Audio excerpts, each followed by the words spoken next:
வணக்கம். நம்ம சாரியவே கட் பண்ணாமல் 1 மினிட் சரியாக மாற்றலாமா? நமக்கு எந்த அளவுக்கு முந்தி வேணுமோ அந்த அளவுக்கு எடுத்து ஷோல்டரில் ஒரு பின் பண்ணிக்கலாம். அந்த பாயிண்ட்டுக்கு ஏ அப்படின்னு பேர் வச்சுக்குவோம். ரெண்டாவது, நம்ம இடது ஷோல்டர்லேருந்து வலது இடுப்பு வரைக்கும் கொண்டு போய் முதுகில் பின்பக்கமாக எடுத்துகிட்டு வந்து இடது இடுப்புலேருந்து வலது முட்டி வரைக்கும் அளவு எடுத்துக்குவோம். முட்டிகிட்ட ஒரு பின் பண்ணிக்கலாம். இது பி. அடுத்து சாரியோடைய ஆரம்பம் இருக்குது இல்லையா, அதை வலது பக்கமாக வச்சு இடது பக்கமாக கொண்டு போய் முதுகை சுற்றி முன்பக்கம் சென்டரில் பின் பண்ணிக்கலாம். இதுக்கு பேர் சி. அவ்வளோதாங்க, அளவு எடுத்தாச்சு. இப்போ முந்திக்கு நம்ம பார்க்கலாம். அந்த ஃப்ளிட்டு நமக்கு சின்னதாகவோ பெருசாகவோ எந்த அளவுக்கு வேணுமோ அந்த அளவுக்கு நம்ம ஃப்ளிட் எடுத்து கரெக்டாக எல்லாத்தையும் அரேஞ்ச் பண்ணி அந்த இடத்துல பின் பண்ணிக்கலாம். கிட்டத்தட்ட ப்ரீ ப்ளீட் மாதிரி தான், மாதிரி இல்லை, அதே மாதிரி தான் நம்ம பண்ண போகிறோம். இப்போ இதை பின் பண்ணியாச்சு. காட்டன் சாரீ கூட ஈஸியாக கட்டிடலாம். இந்த மாதிரி சாரீ தான் கொஞ்சம் கஷ்டமாக இருக்கும். ஆனால் இதை கட்டினோம்னா நம்ம ஒல்லியாகவும் தெரியும். இப்போ நான் சொல்கிற மாதிரி நம்ம தச்சு வச்சுக்கிட்டோம்னா ஈஸியாக எப்போ வேணாலும் சாரீ இது கட்டிக்க முடியும். கண்டிப்பாக இதை 1 நிமிஷத்துலேயே கட்டிடலான்னு நினைக்கிறேன். நம்ம சாரியை கட் பண்ண போகிறதில்ல, அப்படியே தான் தைக்க போகிறோம். நமக்கு பிடிக்கலன்னா கூட பிரித்து திருப்பி ஆர்டினரியாகவே நம்ம கட்டிக்கலாம். இப்போ சென்ட்ரு ஃப்ளீட் எடுக்க போகிறோம்.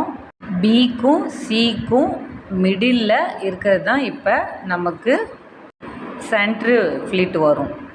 இப்போ நமக்கு அது எந்த அளவுக்கு வேணுமோ நம்ம கரெக்டாக எடுத்து வச்சு நம்ம பின் பண்ணிக்கலாம். கொஞ்சம் பார்த்து பொறுமையாக தான் பண்ணணும். பின் பண்ணி எடுத்தாச்சு. இந்த வீடியோ பிடிச்சிருந்தா லைக் பண்ணுங்க. அதுக்காக தேவைப்படும்னு நினைச்சா ஷேர் பண்ணுங்க. மறக்காம நம்ம சேனலை சப்ஸ்கிரைப் பண்ணி வச்சுக்கோங்க.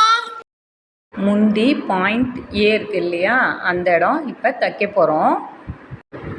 தையல் வெளியில் தெரியாமல் இருக்கிறதுக்காக ஃபஸ்ட்டு ஃப்ளிட்டை எடுத்துட்டு உள்ளே இருந்து நம்ம தைக்க போகிறோம். அந்த இடத்துல ஒரு பின் பண்ணிக்கிறேன். அந்த இடத்துல தைக்க போகிறோம். இப்போ அதெல்லாம் ஆடாமல் இருக்கிறதுக்காக பாயிண்ட் ஏல இருந்து அதுக்கு கீழே ஒரு சான் எடுத்து அப்படியே பாக்ஸ் மாதிரி போட்டுக்க போகிறேன்.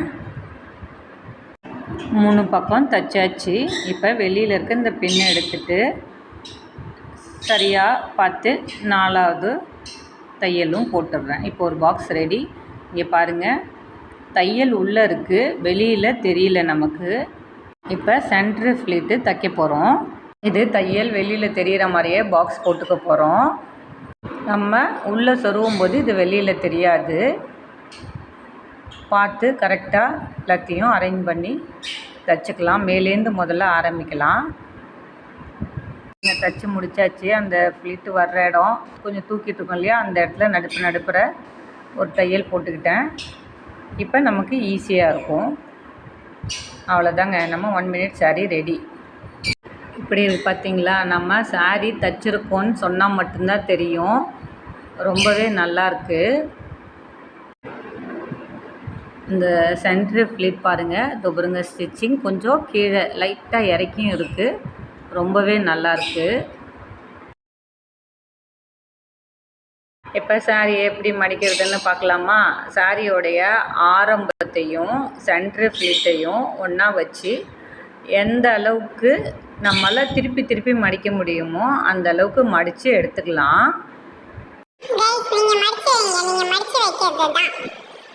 இப்போ நான் சொன்ன மெத்தடில் சாரியை தைக்கிறதுக்கு பெருசாக தையல் தெரிஞ்சிருக்கணும் அவசியம் இல்லை. உங்கள்கிட்ட மிஷின் இருந்தாலே நீங்கள் இது மாதிரி தைச்சிக்கலாம். தையல் மிஷின் இல்லை, ஆனால் சொல்கிறது புரியுது அப்படின்னு நினைக்கிறவங்க கெட்டி தையல் இல்லை ஓட்டு தையல் போட்டுக்கூடும் இதே மாதிரியே தைச்சிக்கலாம். கெட்டி தையல் ஓட்டு தையல் வீடியோவும் ஏற்கனவே போட்டிருக்கேன், பாருங்கள். இப்போ மடித்ததை அப்படியே கீழே போட்டு இப்போ முந்தி பக்கம் இருக்குது இல்லையா, அதை எல்லாத்தையுமே அப்படியே எந்த அளவுக்கு மடிக்க முடியுமோ அப்படியே அதிலே அந்த ஏற்கனவே மடித்தது அளவுக்குள்ளாரையும் முந்தியும் சேர்த்துமே நம்ம உள்ளே வச்சுக்கலாம். இப்போ நமக்கு எப்படி வாட்டை வருதோ அந்த அளவுக்கு இதை பாருங்க, இப்போ மடிக்கிறேன் பாருங்கள், இந்த மாதிரி மடித்து வச்சுக்கலாம். அவ்வளோதான், சரி மடித்தாச்சு. நம்மளுடைய பாக்ஸ் ஃபோல்டிங் ரெடி. இவ்வளோ நேரம் இந்த வீடியோவை பொறுமையாக பார்த்ததுக்கு நன்றி. வணக்கம்.